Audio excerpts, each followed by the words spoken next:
Peeter, where are you? Before he turns up, I'd like to say that we've been chasing Peeter for 4 years. I remember the first time we contacted him, please, Peeter, would you like to come to a conference that some people are organizing in Spain? There's a huge organization. I said, I'm sorry, Victor, I'm in Alberta. 2 years later, we chased him again. Peeter, please, could you come here? He said, no. The third time, he couldn't refuse. So we are very privileged. He's here. I'm very sorry, Peeter. I will not say much about you. Everybody knows you. But I don't want to take time from your talk. Thank you so much for accepting the invitation this year. Welcome to Spain. Thank you.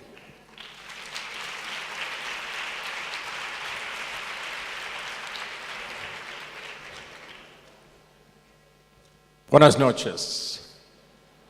It is humbling to be in a room full of teachers that got up this morning. Most of you, I think, worked all day. It's Friday evening, and here you are at 7:30 in the evening.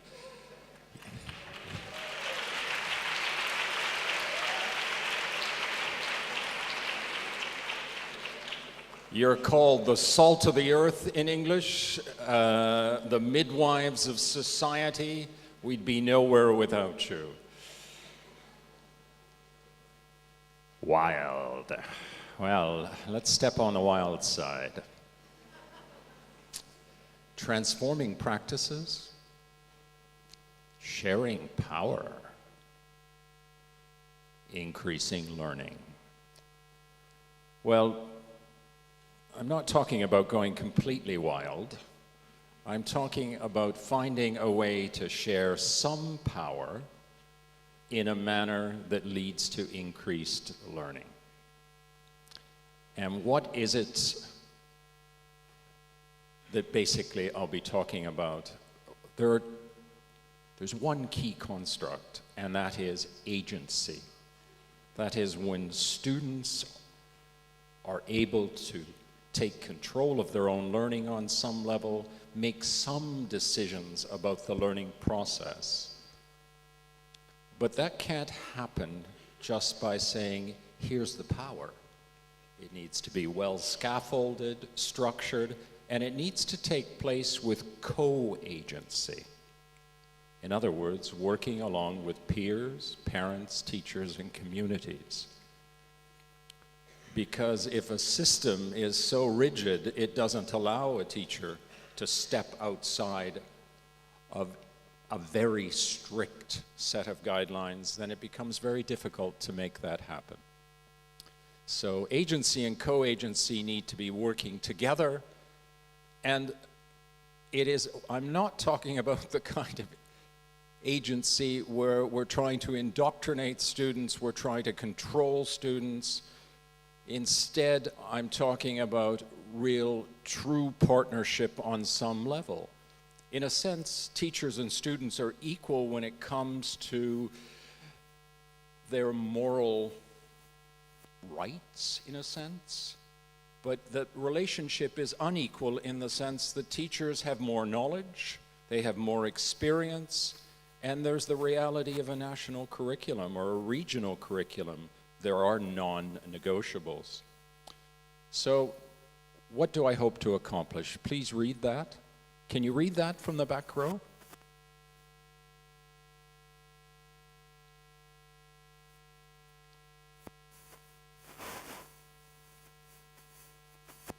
Okay. This is the structure of the talk.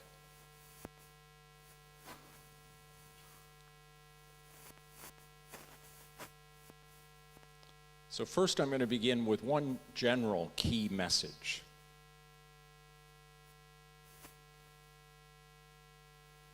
And that is the following. We often have this impression that learning is a completely cognitive process. It is a cognitive process. But cognitive processes aren't pure, cold, rational processes. It's not that we're trying to get just on an intellectual level people to understand things. But the reality is that all learning passes through affect. In other words, all aspects of thinking that we recruit when we're teaching, that we recruit when we're learning, are all passing through affect, through feelings. All learning passes through feelings. All attention passes through feelings. All memory passes through feelings. All decision making, all motivation, all social functioning, they all pass through affect.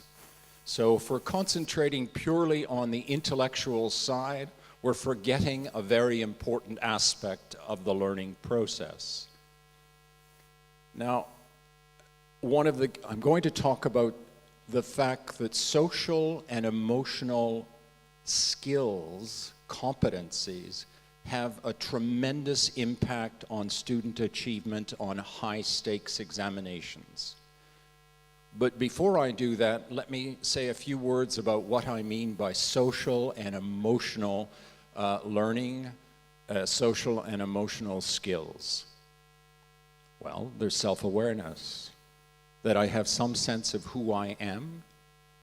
They have to do with self-management. I can manage my behavior. I can manage my feelings to some extent. I can manage my actions. And often students aren't completely aware of this, and there are numerous programs to simply raise student awareness, and I'll talk about those a little more. There's social awareness, being aware of what's happening around us, relationship skills, how we work together, and responsible decision making.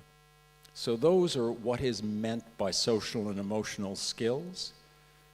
And there have been over 213 studies that have been looked at and summarized by a group, and has come to the following conclusion: that if students are taught one social emotional skill and get a chance to practice it, they have an 11% increase in academic achievement on high-stakes examinations, end-of-the-year examinations, just being taught one social or emotional skill. So instead of just drilling more and more, it's actually much more effective to teach a social and emotional skill so a student can take greater responsibility for their own feelings, for their own actions, for their own behavior.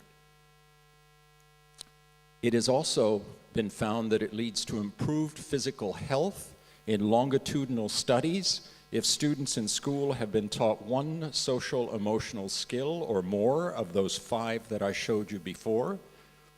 There's less substance dependence because I'm better able to manage my feelings. I'm better able to manage my emotions. I can find the internal resource. I don't need to go looking for the drugs, the cigarettes, or the alcohol, or anything else. Better personal finances, less criminal offending.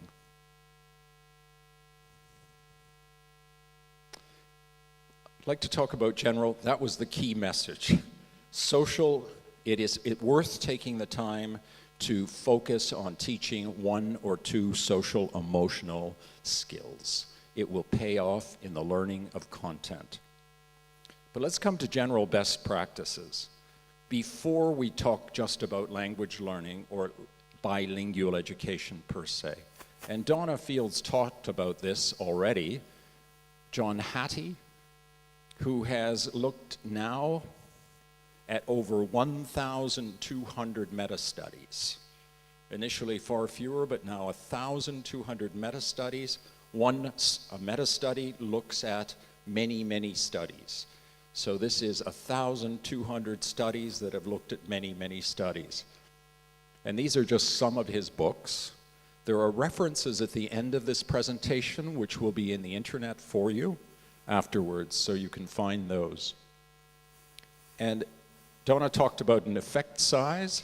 So if one group is always getting this black sort of curve with the average mark, most students getting an average mark here with the peak, and two groups, you guys and you, are always performing the same way, but then we do something new with you and your marks improve, that improvement is the effect size. So I'm afraid I'm going to ask you now to take a minute or two and decide which is the most powerful. And the reason I'm doing this is because some of these things are so much more powerful than others. And if we're aware of some of the most powerful things, they can really move learning forward. So by not labeling students, I mean not saying lazy, smart, intelligent, no label.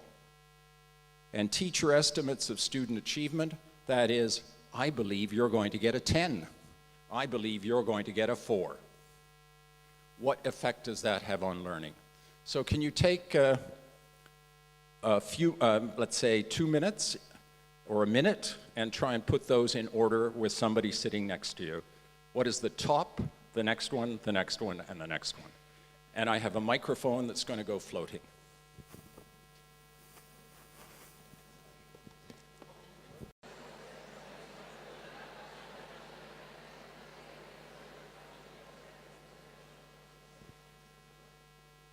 Gracias. This is Gloria, and Gloria has a microphone. I have a microphone. Can we hear someone who has an opinion?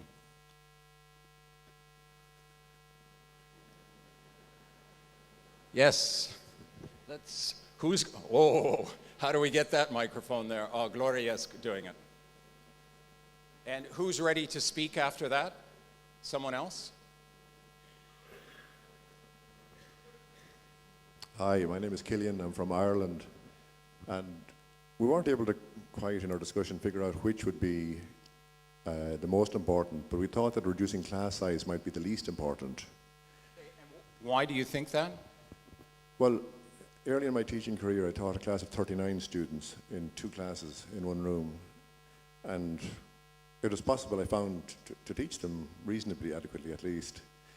I think it's far more important to look at number 2 and number 4. I see not labeling students as a positive power, and possibly teacher estimates of student achievement as a negative, or possibly negative power, because when you say to a student, I think you might get a 4 in the exam, that's a very, it's a disincentive for the student to hear something like that, and very powerful in a negative way. Okay, so, thank you. Anyone else like to make a comment? In Spanish, or even, yes.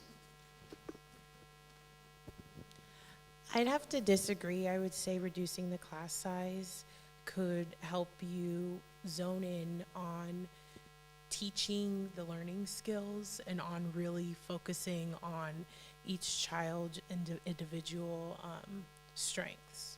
So I think that reducing class size could help ultimately. The arguments are all logical. They make sense. Let's look at what the research says. Yeah.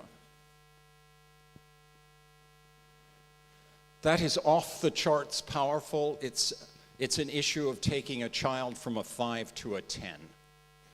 If you believe that a child or a young person is capable, it will have an incredible effect.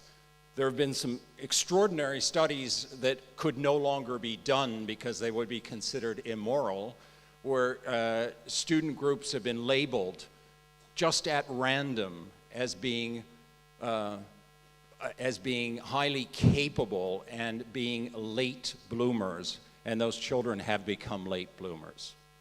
So this is one of the most powerful things you can possibly do. Whatever you believe is what tends to happen. And equally, as you've pointed out, if you have a negative belief, that's exactly probably what's going to happen. And the more we believe that a student can do something, the more likely you're to do it. Let's see what the next one is. That's also a very high effect size. That's an issue probably, I don't know well the Spanish system, but let's say moving from a 5 to a 7. It's a powerful change. And then the next one, not labeling students. The interesting thing is if we even say to a student once they're intelligent, the performance tends to go down. If we say, boy, you've gotten a very good result, tell me how you did that, then the performance tends to go up. And the interesting thing is this, I'm not saying it's not important to have small class sizes. Teacher health is important too, and sanity. But it's much less powerful than these things. So giving attention to the things up there will get much better results. And one of the interesting things from the research is that when class size goes down, this is a bit shocking, but there are studies that show teachers talk more. I don't know. Can you have a look at those and have another minute and a half with your group?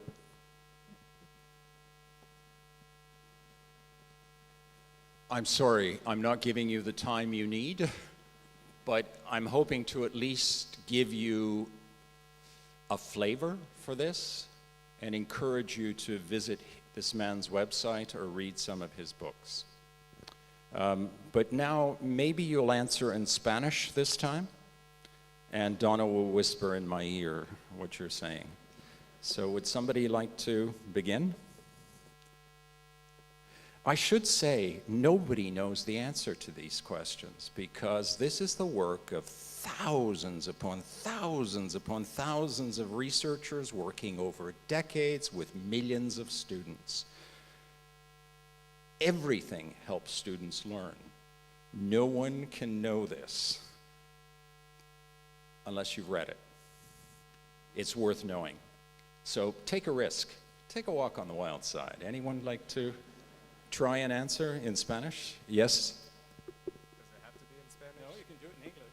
Okay. I would say that the last one, students assigning own grades in cooperation with the teacher. And I would say this because it bridges the gap between what a student perceives and what the teacher perceives. And often it's very different. Maybe the student doesn't believe that they're doing as well when in reality they could be doing better than what anybody expected. And for them to have this idea to know that they're not at the bottom of the class could be more encouraging to let them know that they're on the right track to be able to learn better. Thank you. Someone in Spanish? I'd love to hear some Spanish. Beautiful language. Yes? Hola, buenas tardes.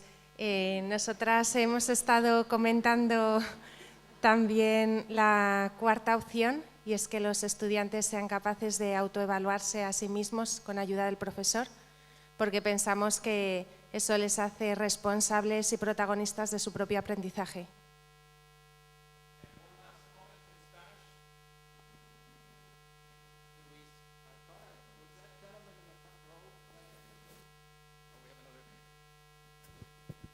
Thank you, Gloria. But Spanish, I hope.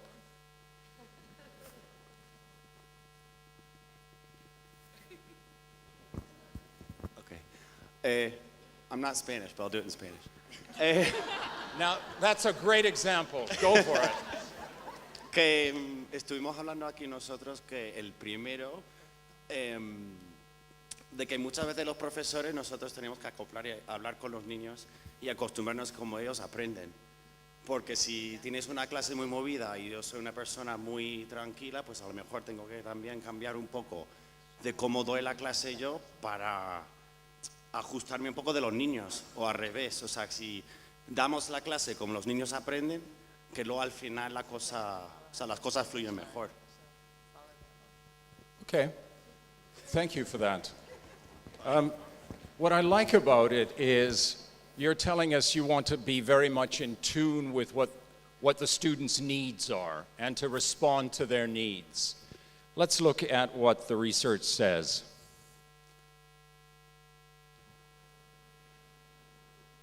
The first one is astronomical in its power, and it's for the reasons that the people described, that it builds the capacity of a student to reflect on their own work, to take responsibility for their own work. We all need feedback. We need to know how to improve our work. That is also a very high effect size. And that's quite a low effect size. It's not saying it's not important, don't get me wrong. Money is important, but there are 100 things that are more powerful. And this one is at the bottom of the list. Despite the fact that there's a lot of money going into it and time, the key message with the last one, I love your idea of listen and try to respond to people's needs, but it is key that we don't pigeonhole students, but we get them to expand their repertoire. So the key conclusions from Hattie really are that anything that supports learner autonomy, being able to think for myself, anything that develops my capacity to be literate in assessment, those are some of the most powerful things in teaching and learning. And those go together with high expectations. I have to believe a student can do it. If I do, they will. If I don't, I give them sympathy. If I believe they can do it, I give them more scaffolding and more scaffolding and more until they get it done. It means clear criteria for assessment. It means clear outcomes, what I want to achieve. It means lots of opportunities for feedback and improvement, learning skills, and lots of practicing assessment. So let's come to learner autonomy. It's very hard to foster learner autonomy in a school where teachers are not given much autonomy.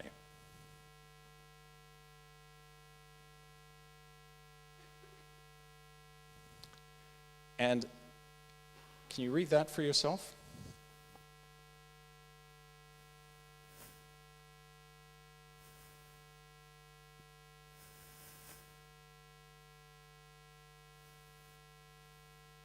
Teachers are leaders.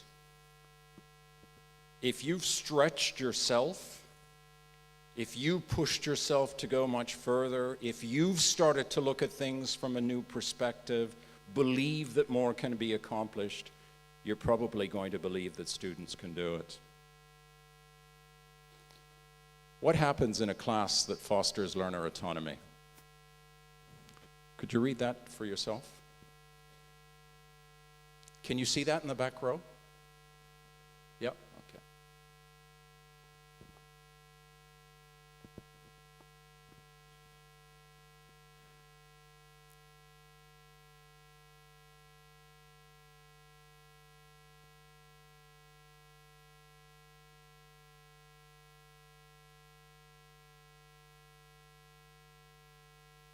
Now, some of you may be saying to yourself, where do I find the time to do this?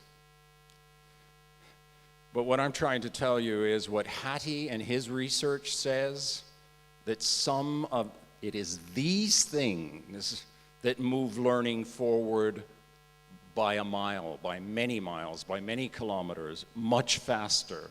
These are the things that in the long run save time because students become more autonomous learners. They're better able to plan their own learning.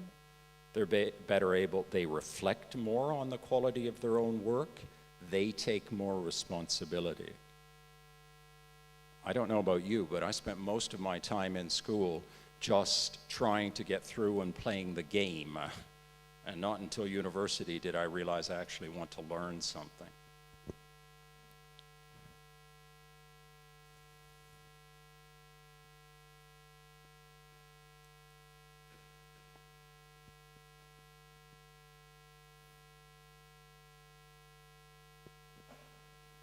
So if I made a mistake when I taught first as a language teacher, it was, boy, I did a lot of good drilling. I did a lot of fun stuff. And I think that's what happened a lot. And I think I learned over time that we needed to be doing more content, pushing ourselves to think critically, getting kids to tell me what they wanted to learn, doing independent projects, etc. And they were far more likely to remember that language.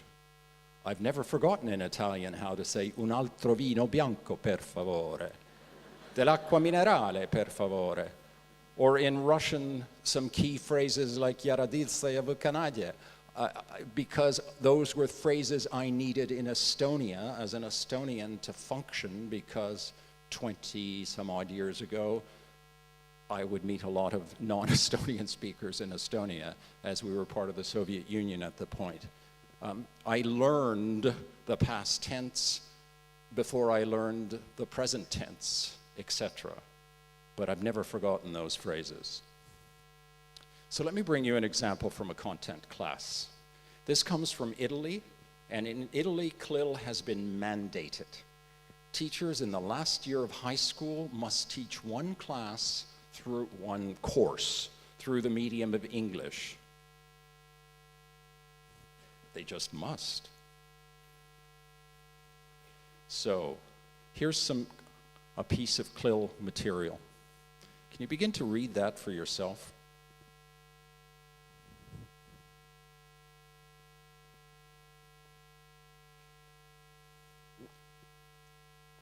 So are you excited about reading that text? Are you tired at the thought of it? And students are often given 4 paragraphs like this to start with. So here, and these are students who have never been in a CLIL class.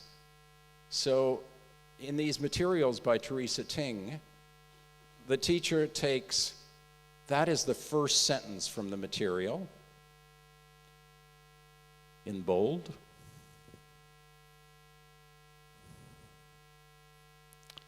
And they have a diagram of the heart. And they immediately just begin to work with one sentence.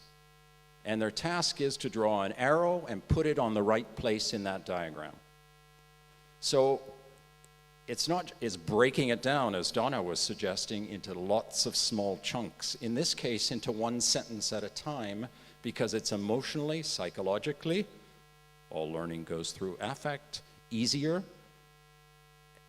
and students have a meaningful task.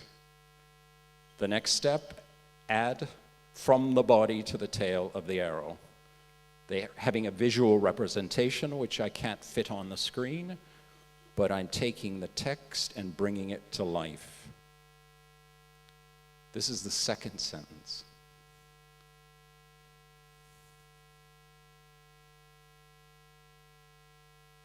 Already emotionally, it's probably easier to cope with just one sentence at a time than it was with that whole paragraph. And then they get an instruction, add the label CO2 inside the arrow representing the superior vena cava, and so on.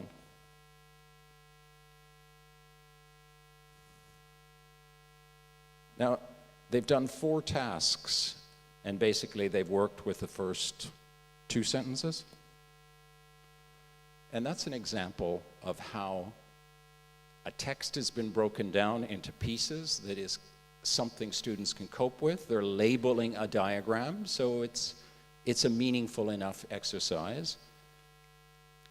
But how could one do this, foster learner autonomy with this heart theme? I'm going to ask you to think about that, but first I think I should tell you, what are the objects of negotiation? What could you negotiate with students? Well, you could negotiate the learning materials they use. You could negotiate the learning intentions, the goals, expectations, hopes, dreams. Maybe not every day, maybe that's too high, but certainly expectations, projects. You could negotiate assessment. You could, and it would be terrific if you did. The physical environment where that learning will take place, maybe it'll take place in the library, maybe it'll take place with my head inside my cell phone. and interactions or activities. So I'm going to come back to my question. How could one foster learner autonomy with the heart theme? And those were the objects of negotiation. You've got 1 minute. Go for it. Have a chat with the person next to you. You've got a heart. You're learning about the human heart. Those are some things you could negotiate with your students. How could you share a little power with them?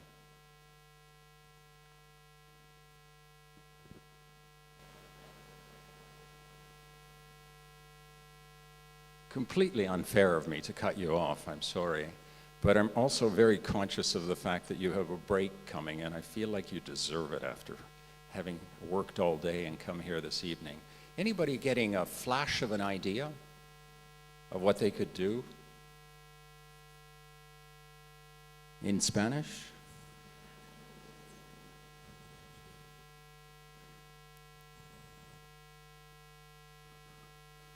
Can someone tell me what the person next to them said, not what they thought?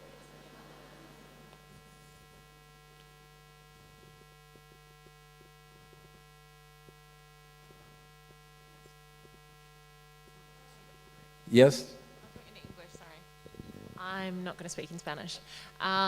We were talking about changing the learning materials, so maybe you might construct like a project from recycled materials or something in order to explain how the oxygenated blood goes to and from. We also had some ideas of acting it out in the classroom, so adding movement and getting them to, maybe, I don't know, in groups or something, perform something, and then they're using their kinesthetic sort of learning to do that. And yes. Out of what? Yeah.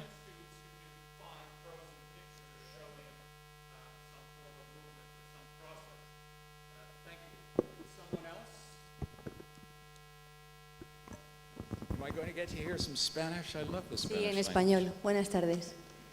Yo, de hecho, lo he hecho en clase con mis estudiantes, con mis niños. Soy veterinaria y profesora de inglés.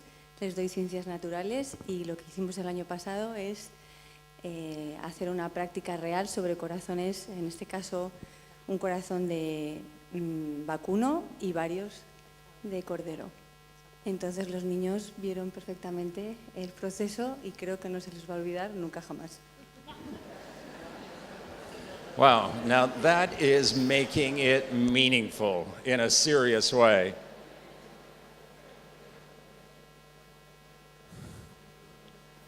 So, much less meaningful. I love the last example. I'd love to be in your classroom.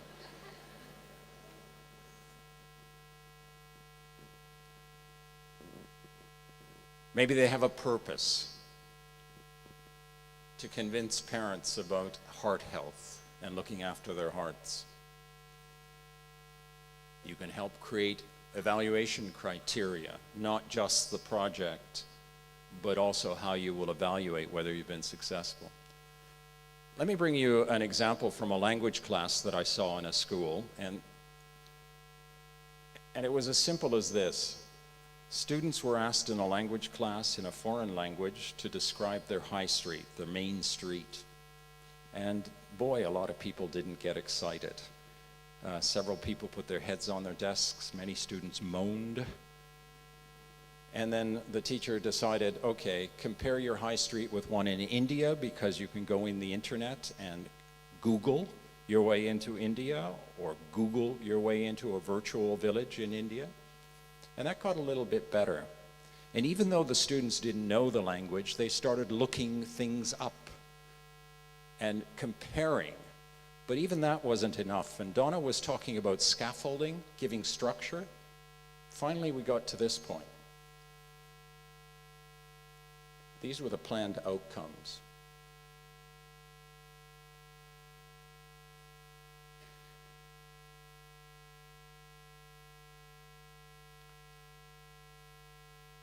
Just by having goals, clear outcomes, the students had more to do. It became more demanding, And many of them didn't know this language. They started using Google Translate, they used dictionaries, they used all kinds of instruments, but they began to talk about this and found it more interesting. The teacher also included this image. Any idea why?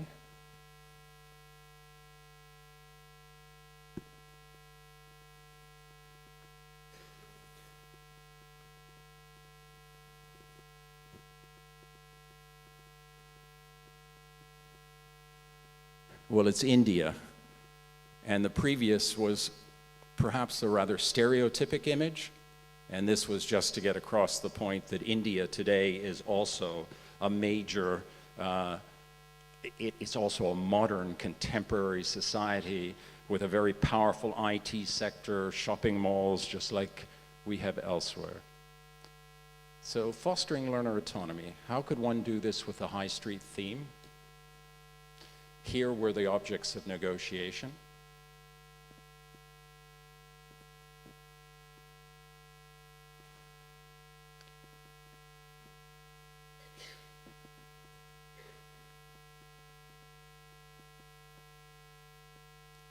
So take a minute. How could you take the high street theme and give students some power?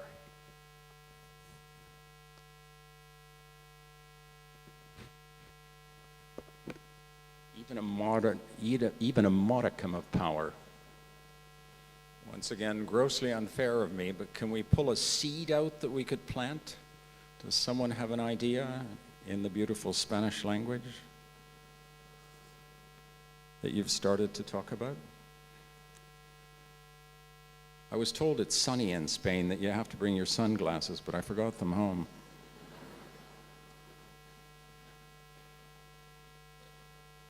Anyone begin to talk about something?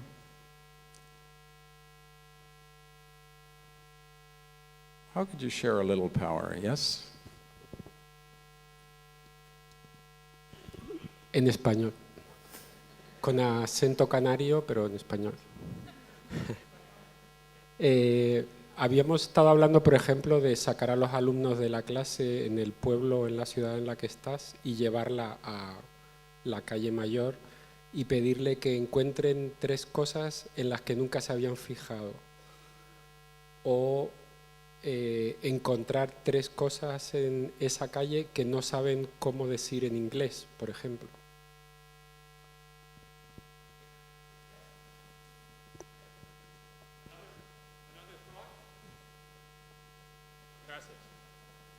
Anyone else?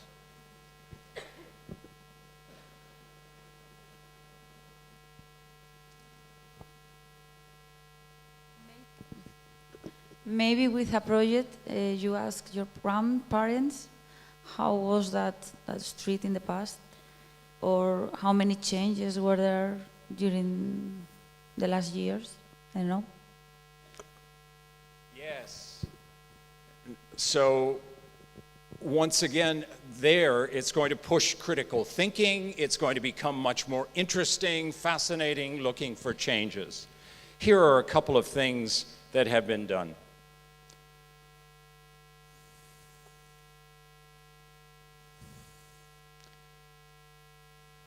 Students get to choose one of the cities. They get to choose what they're going to look at. Buenos Aires, culture. Any guesses? Hong Kong, signage. Many other things, of course. Venice. Lagos. So even sharing a modicum of power, letting people make some decisions, is going to make that learning easier and more interesting. Another option, in a sense, just like this lady who talked about parents and going back in history. Why not go back further? Rome, Machu Picchu, what was Mexico City? So, but it needs structure, it needs a scaffold. So here is a scaffold.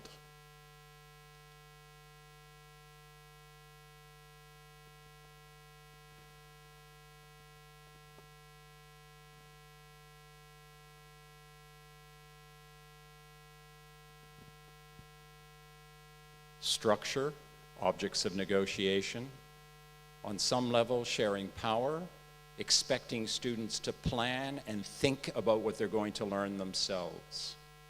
And what's going to come out of that is a very rich amount of language and learning. It may not be exactly what we planned, but it will be of interest to them. So a research project would always have a question, some parameters, some plan. Planning is central to being successful in life. It's central to being successful in school, and that often needs to be scaffolded, even by giving students on strips 6 steps in planning and asking them to put them in order. Negotiating evaluation criteria, etc. And lots of opportunity for feedback before you hand in the project. So another example was this. Go out and talk to people, find out. That's going to be more interesting learning. So a few minutes, this is a program that comes from these countries. Finland, Sweden, Denmark, and Iceland. And it's called Language Learning in the Wild, and it's primarily being used with immigrant groups, but the message is appropriate for anywhere. And the key point that they're trying to make is language learning in the wild, the aim is to bridge the gap between learning a language in classrooms and real-life language use. You read that for yourself.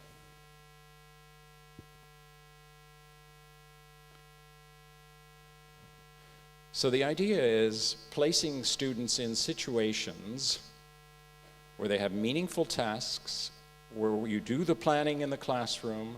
There's lots of scaffolding of input, the language they don't know, lots of scaffolding for output so they can speak to people or interview people, sending people into the real world to talk to parents, to talk to expats, to talk to anyone.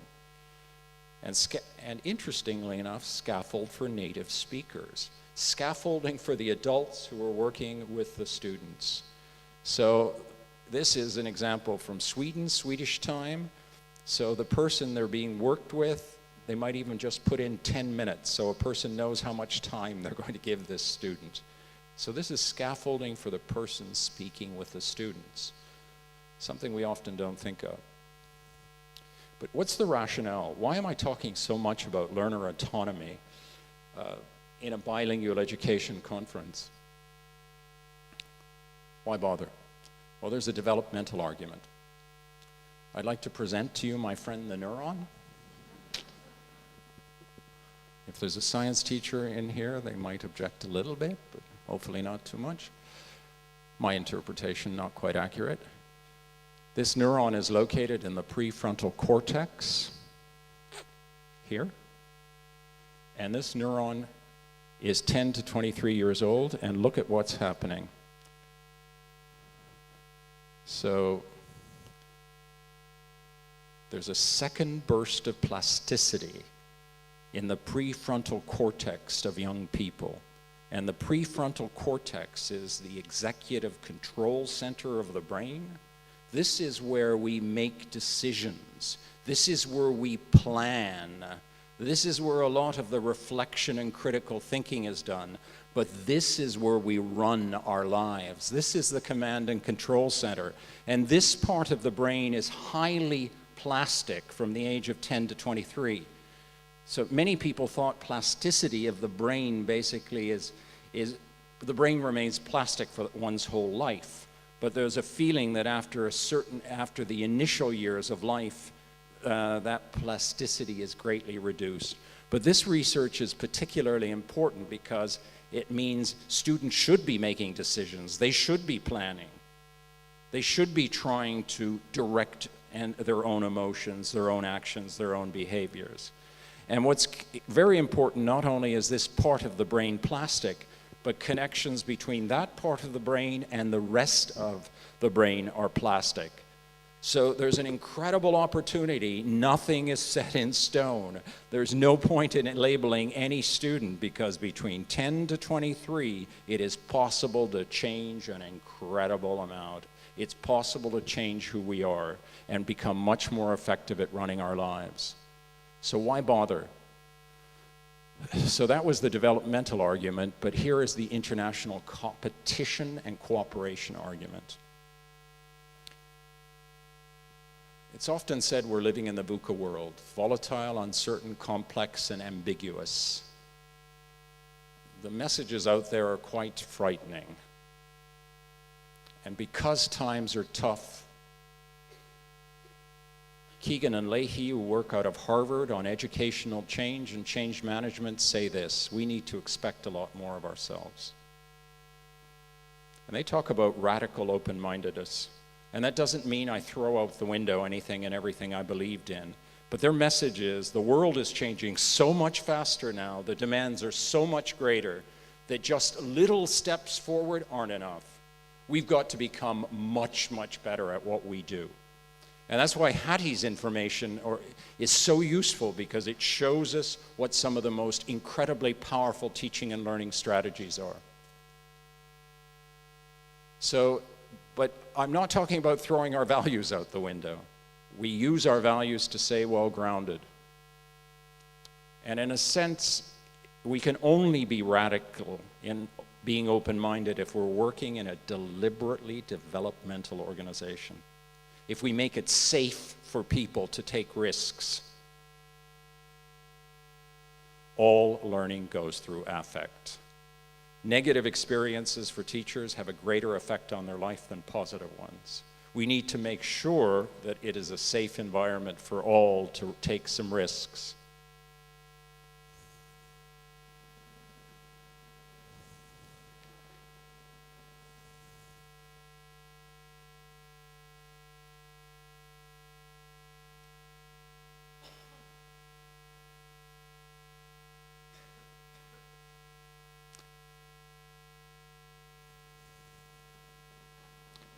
If that's the attitude, we're in trouble. What we need is to have this attitude, because we need those errors to learn. We need to be making a lot of them. Errors are great. How else can we grow? How else can we improve? So students need lots of feed forward. What are the next 2 steps that they need to take into account? So if we're talking about feedback, what do you think? What percentage of teachers believe that they give students feedback? Anyone want to throw out a number?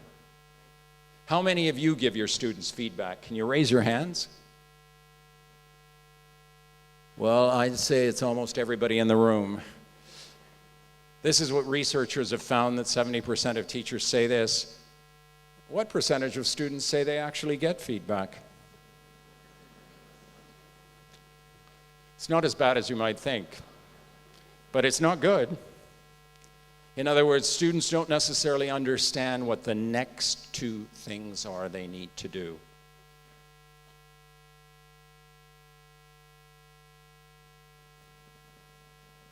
High, low? Here's some news for you, I think. I was shocked when I saw this. Minus 0.18. You might get a good effect for a little while using that sticker, but the long run, it's undermining learning.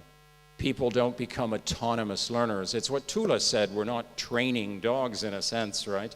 Just we are trying to get people to become intrinsically motivated in learning. And here's the shocker. Interesting work, give stickers, it gets even worse. People learn less. And what's the effect size of feedback for challenging work? Well, it's 0.73. So feedback is certainly one of the most powerful things, but it's very hard to get right. And if that's going through your head, and I can't stop myself either, sometimes it goes through my head, but I try to get rid of it. And I try to get to this point.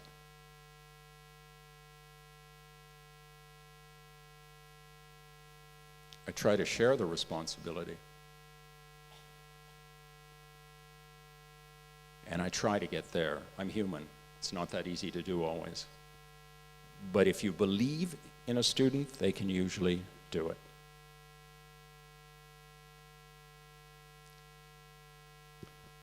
I like throwing classroom catchphrases up.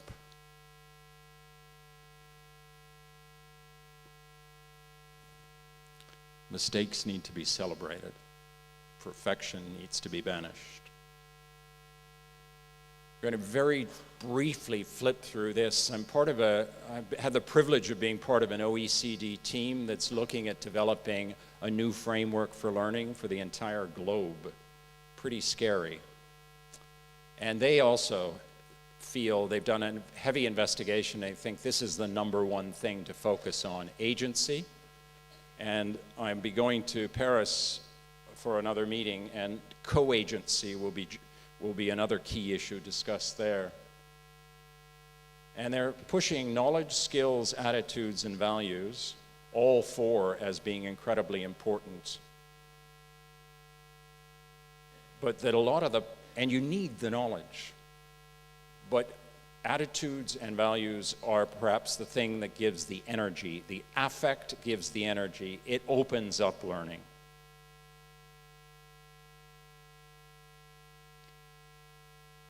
And they're looking at pushing learner autonomy and having students take responsibility, learn how to cope in this tough world. We need to be resilient. It's not an easy world. We're all going to get knocked about and find ways of creating value. They've also been talking a lot about developing this sense of responsibility in students. Coming back to, you cannot become an autonomous learner unless you take responsibility, unless you can set targets, unless you can evaluate. And it's always, as I'm failing and succeeding in life, I need to reflect, I need to take action, I need to anticipate. This is the direction, in a sense, that the world is moving or trying to move, at least with the OECD, and trying to say that what's key is individual well-being and societal well-being, and that those will drive learning. And knowledge isn't always enough. It's very important, but these are now coming across as the super skills. And we're not going to have time to talk about how that's done. Have to come back. But we've also coming close to running out of time. So I think I'm going to make the decision of just giving you 30 seconds to reflect on this for yourself. And then I'm going to go on myself.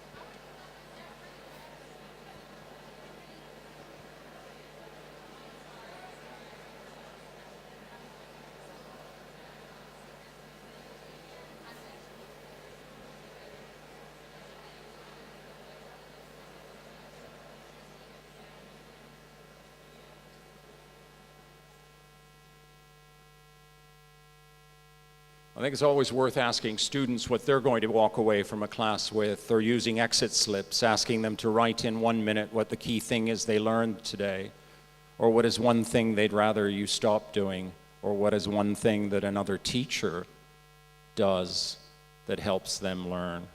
But here are the key messages. Teacher estimates of student achievement has an effect size of 1.62. If you believe it'll happen, it'll happen. Fostering learner autonomy increases learning. That's been one of my hopes that that's one of the key messages, and that all learning is filtered through affect. And all of these aspects of thinking that we use in education, all of those go through affect. And if we take that into account, the research says student improvement on high-stakes tests goes up. Students are more capable of being autonomous learners if they're taught even one of those emotional skills. Gracias. Thank you.